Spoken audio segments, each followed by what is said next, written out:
Pessoal, vamos dar continuidade aqui, agora com o estudo das derivadas, tá bom? Antes de mais nada, a gente vai fazer uma pequena introdução, tá bom?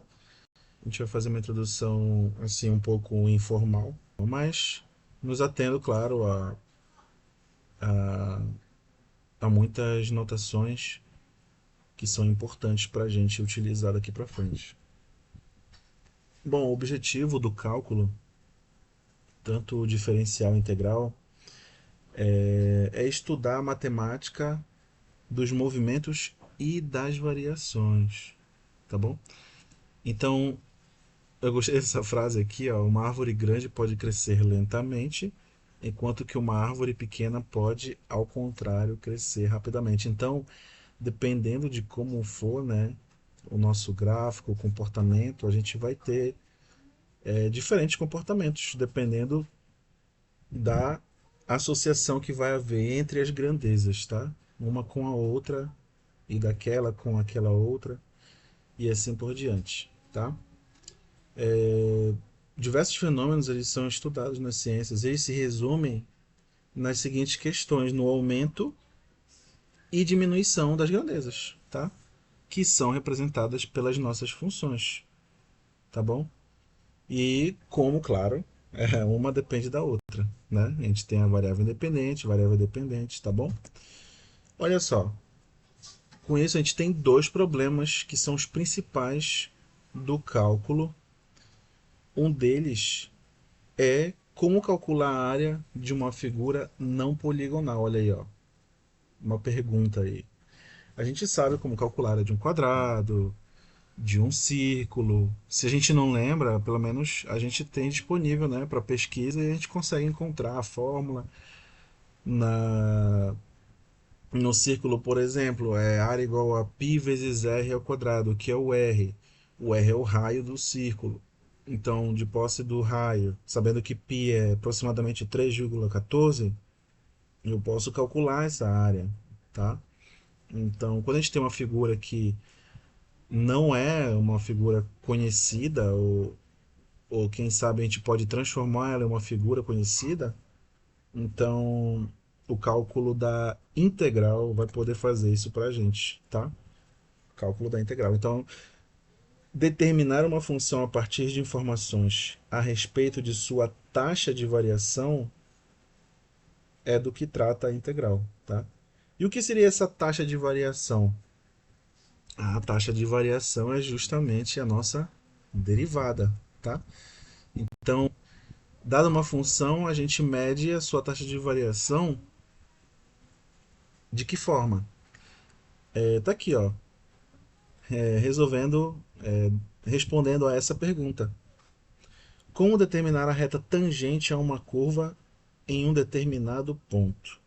Essa reta tangente ela vai ser importantíssima para a gente porque o coeficiente angular dela, né, lembrando que a gente já viu lá no vídeo de função polinomial do primeiro grau, o coeficiente angular dela vai ser a derivada neste ponto aqui por onde ela está passando, tá? A derivada desse ponto com relação à função em questão, tá? Vamos dar uma olhadinha lá no GeoGebra? Então, vamos aqui. Cadê? Eu vou escrever aqui no teclado, olha só. No teclado do GeoGebra. F, abro parênteses, de x, igual. F de x igual. Vamos colocar aqui. X elevado a 4. Tá aqui, ó. Tá aqui o gráfico da nossa função, tá? Eu vou pegar aqui um ponto, vamos dizer que. Deixa eu ver, o 1, tá? Vou pegar o 1 bem aqui, ó, no eixo X. A imagem dele a gente está vendo que é o 1, tá? Então, o que eu vou fazer? Ah, sim, vamos apertar Enter, né? Pronto, temos aqui a nossa função. Vamos aqui colocar o ponto... Como é que a gente coloca esse ponto? Vamos abrir parênteses, né? Determinar aqui as coordenadas do ponto. A abscissa que eu quero é 1, é o x. E eu quero, a gente consegue ver pelo gráfico que é o próprio 1, né? A sua imagem, mas eu vou colocar aqui, ó, f, f de 1. É o 1, tá vendo? Calculou pra gente aí, o GeoGebra. Pronto. Tá aí o nosso ponto determinado pelas coordenadas 1, 1, ok? Então, vamos descobrir qual é a reta tangente que passa por esse ponto, né? A reta tangente ao gráfico que passa exatamente por esse ponto. Então, vamos fechar aqui. A gente vem aqui, ó, e clica na reta tangente. E dá a dica aqui, ó, selecione primeiro um ponto e depois um círculo, uma cônica ou uma função. Então, ponto e função. Cliquei nos dois. Pronto, apareceu a minha reta tangente. Olha aqui a equação, ó, olha aqui a equação da reta. Ó. Gente, se não aparecer assim bonitinho, então vocês vêm aqui, ó, configurações, álgebra, ó, equação. Então vocês vão fazer aparecer essa daqui, porque, olha, o nosso A aqui, ó, a gente está trabalhando aqui assim, né? Com esse tipo de função polinomial do primeiro grau, A ou B, tá bom? Então, selecionado, já estava aqui, né, do jeito que eu queria. Então a gente olha aqui para a constante, ou seja, para o número que está do lado da variável x, que é o 4. Esse 4, esse 4 aqui, o valor 4, ele é a derivada de f quando x é igual a 1. E esse valor ele vai ser o mesmo para os outros pontos? Provavelmente não, porque eu vou ter outra reta que seja tangente a esse ponto e eu vou ter outro coeficiente angular. Por isso que a gente está falando de taxa de variação. Essa é a taxa de variação. Está variando aí os coeficientes angulares das retas, tá? De todo o gráfico. Vamos fazer o seguinte, vamos fazer aqui, vamos chamar uma letra aqui A, igual a 1, e vamos colocar aqui dentro do ponto, vamos colocar o A e o F de A, tá? A e F de A. Pronto. Agora eu vou mudar o A. Olha, ele era 1. Vamos colocar ele com valor de 5. Olha, 5, olha só como está a reta tangente. Ó. Vamos tentar visualizar lá em cima no gráfico. Vamos clicar aqui, ó, mover. Vou poder arrastar aqui, ó. Tá lá para cima, tá? Cadê o ponto? Tá bem para cima. Acho que era mais fácil a gente tirar o zoom, né? Ó, lá está. Então, qual é a derivada da função f quando x é igual a 5? 500, tá? É o coeficiente angular dessa reta aí, tá bom? Então assim a gente consegue determinar a derivada. Vamos voltar aqui. Vamos ver um x negativo aqui agora. Por exemplo, menos 2 não. Senão a gente vai ter que ir lá para cima de novo. Bora ver menos... Ó, tá aqui. Menos 1,6. O que está acontecendo? Menos 1,6, está aqui a reta tangente. Então, a derivada da função f quando x é igual a menos 1,6 é menos 16,38. Tá bom? Essa é a derivada da função. Então, a gente consegue vir aqui e determinar a nossa derivada.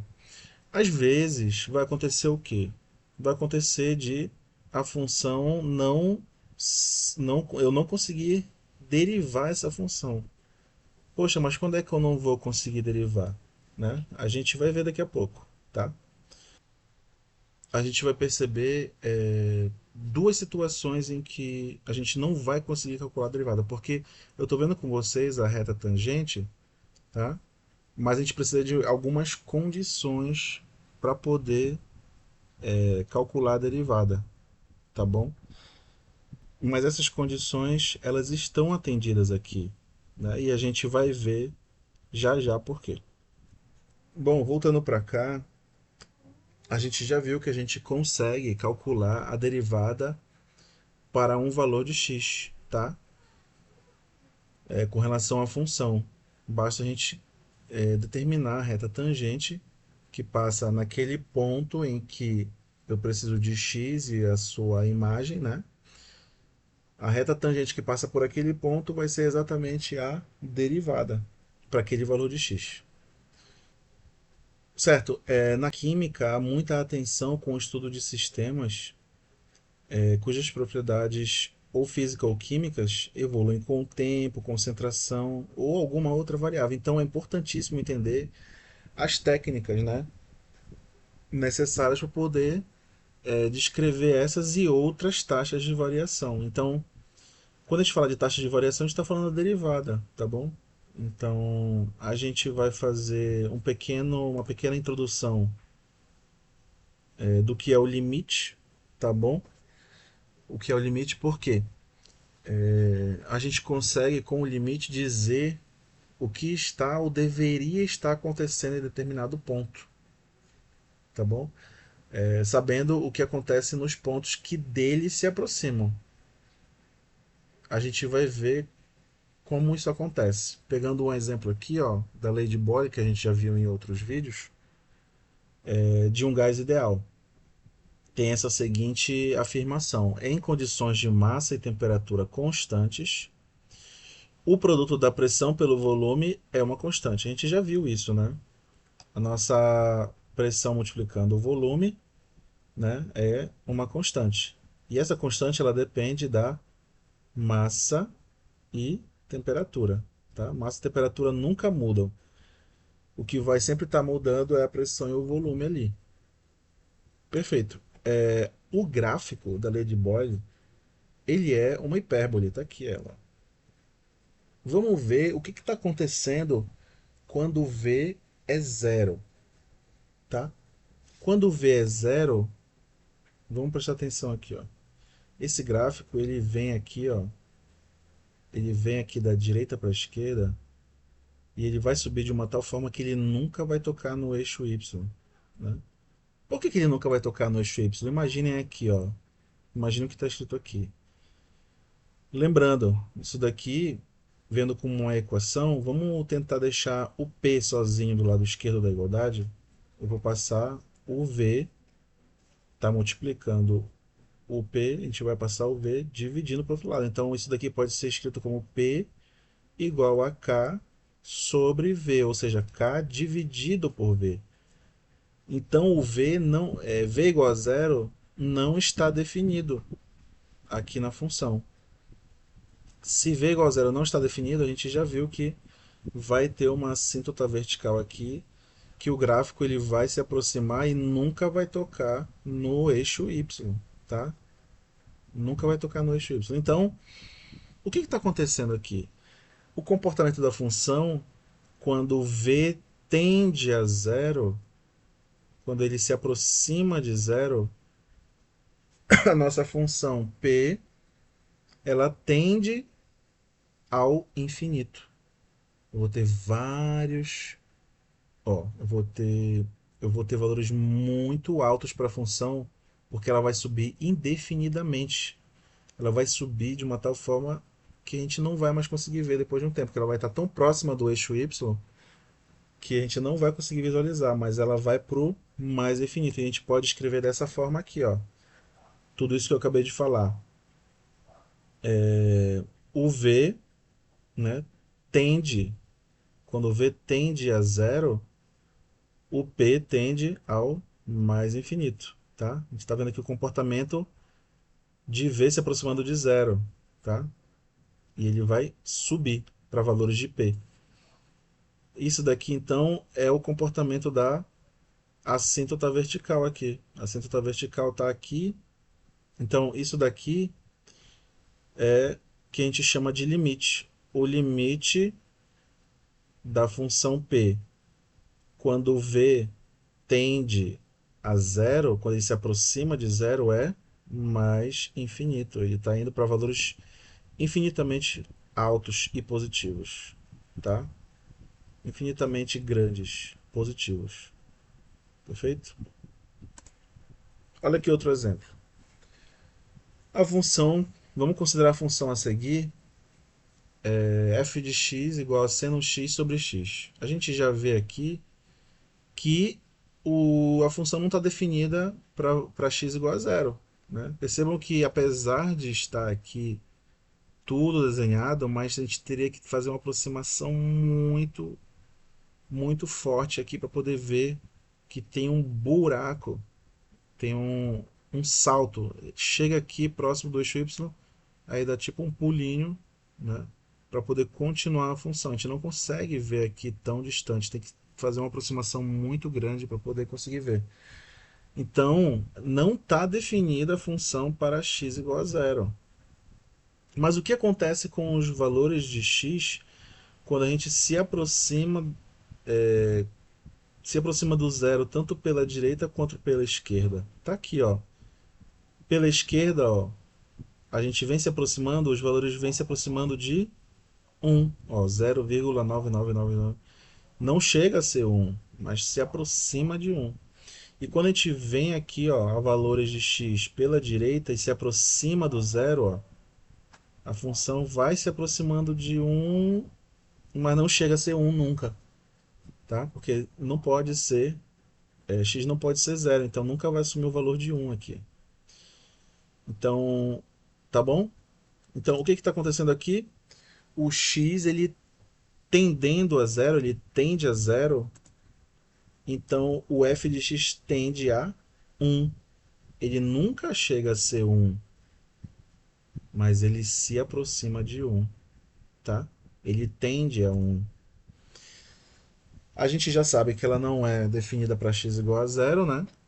Mas se aproxima, quando a gente se aproxima muito do zero, né? Valores de x se aproximam muito de zero, o valor da função se aproxima muito de 1. Então, o limite de f, ou seja, da função, quando o x tende a zero, quando ele se aproxima de zero pela direita e pela esquerda, é 1. Tá? É 1 porque está se aproximando de 1. Não é exatamente 1. Está se aproximando de 1. Tá bom? Ele tende a 1. Esse é o limite. Tá? Pode acontecer o quê? Do limite não existir, que é essa situação aqui.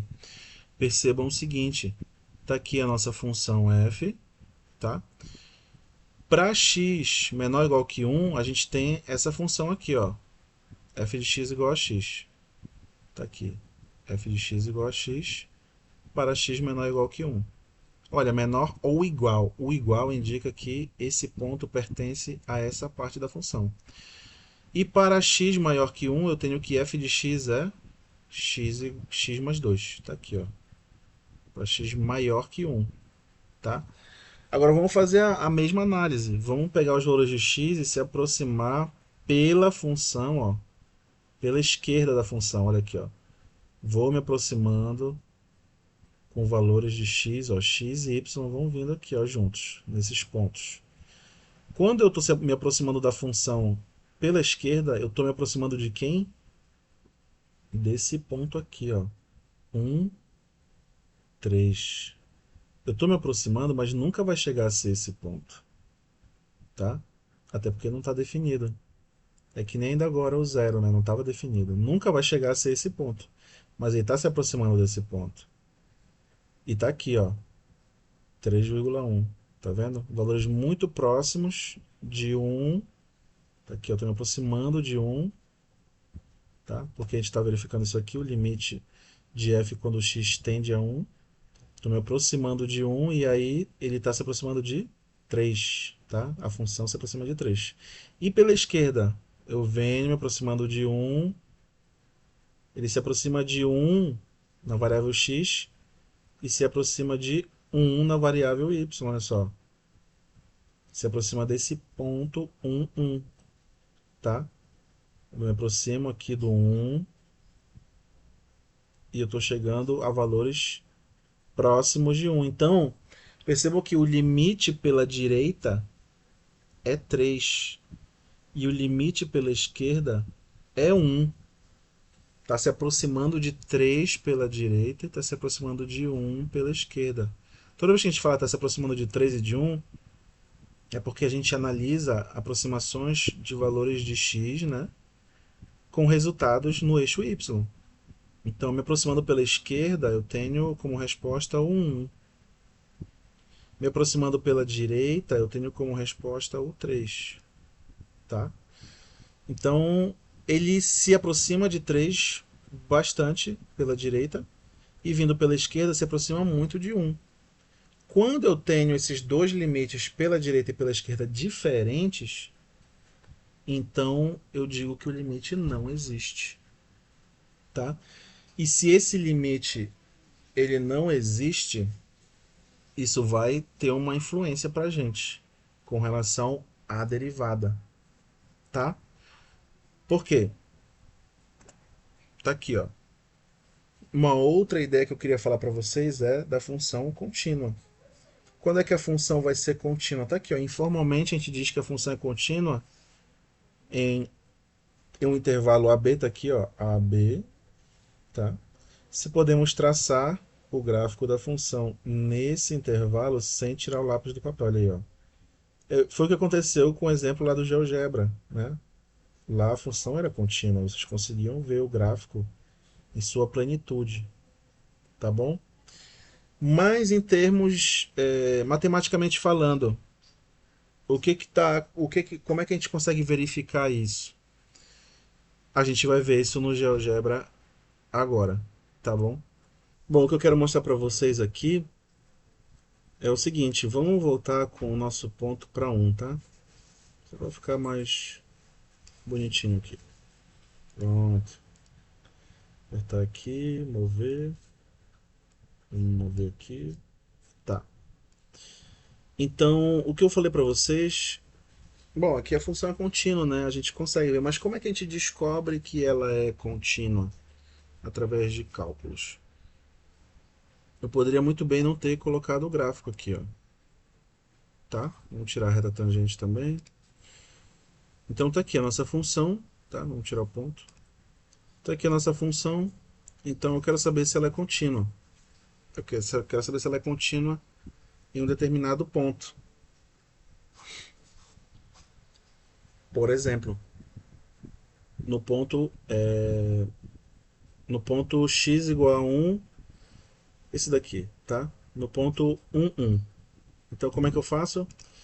Eu primeiro calculo f de 1. F de 1, no caso aqui, a é 1. Então f de 1 é 1, a gente já calculou aqui, tá?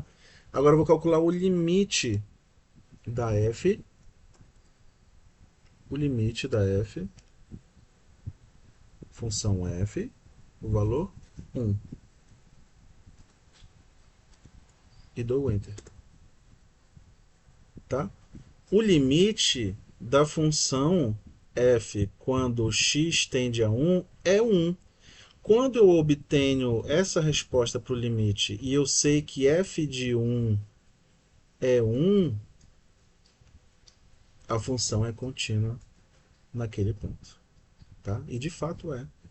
De fato é porque tá aqui, ó. O gráfico ele é... A gente consegue desenhar ele sem tirar o lápis do papel, né? Entre aspas. Tudo bem? Então a função é contínua aí. Para a gente calcular a derivada, vai ser importante isso. A função ali, naquele ponto que a gente quer calcular a derivada, deve ser contínuo.